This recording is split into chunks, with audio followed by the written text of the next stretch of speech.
We've reached the point whereby we've opened up our Adobe Exchange panel, and in my case at the moment it's a floating panel, but it's from within here, provided you are connected to the internet by the way, it's from within here that you can search out all the different extensions available to you via Adobe's website, but without the need of actually looking at the website. Now as you can see, we've got 4 buttons across here, all, paid, free, and My Stuff. The My Stuff button, if you selected it, would display all the different extensions that you've already paid for, or those that you have installed that are free.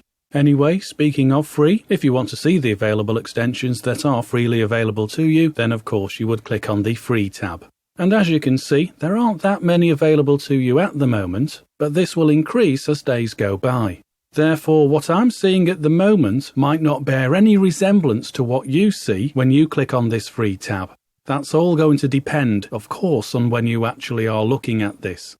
Now, the reason I'm showing you this Adobe Exchange, more than any other reason, is because throughout this total training course, we are going to build our own website, and predominantly, we are going to only use the tools that are available within Dreamweaver. However, I do feel it would be rather remiss of me if I didn't show you some available tools that are freely available to you to speed up your workflow. Now, as I say, we won't be using these predominantly. However, once we get to the end of this course, I'll walk you through with a couple of tutorials some of the extensions that I think will save you a lot of time. For example, during this course we are going to be building our own menu, and we'll be building the menu for our site with the available Dreamweaver tools.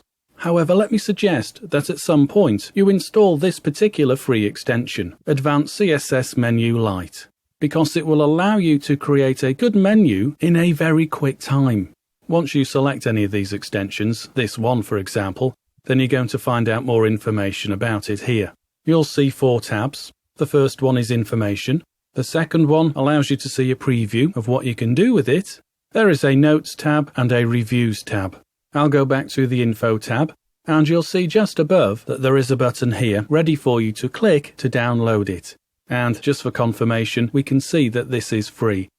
Now once I do click on here, then I might see this dialog box dependent on whether I've saved my work or not. Now so far I've not saved this work, so that's why I'm seeing this. And I'm asked, do I want to continue? Well, I do, so I will click on the Continue button. Once I do, the extension downloads to my system, and then once it has downloaded, it begins the installation. And once installed, I'll see this dialog. Installation successful. I'll click on OK, and then now, here it is. I now see it in the My Stuff tab, which means if I now revert back to Dreamweaver properly, once I've restarted Dreamweaver, then I'll see in this panel group that there is a specific tab related to the company who make this particular extension, and there it is right at the end. Which means if I select it, I now see this button available to me. And once I click on here, this opens up this Start Wizard, and I'm asked, do I want to create a new menu, or do I want to insert an existing menu? Well, if I wanted to create a new one, then I would leave the top radio button selected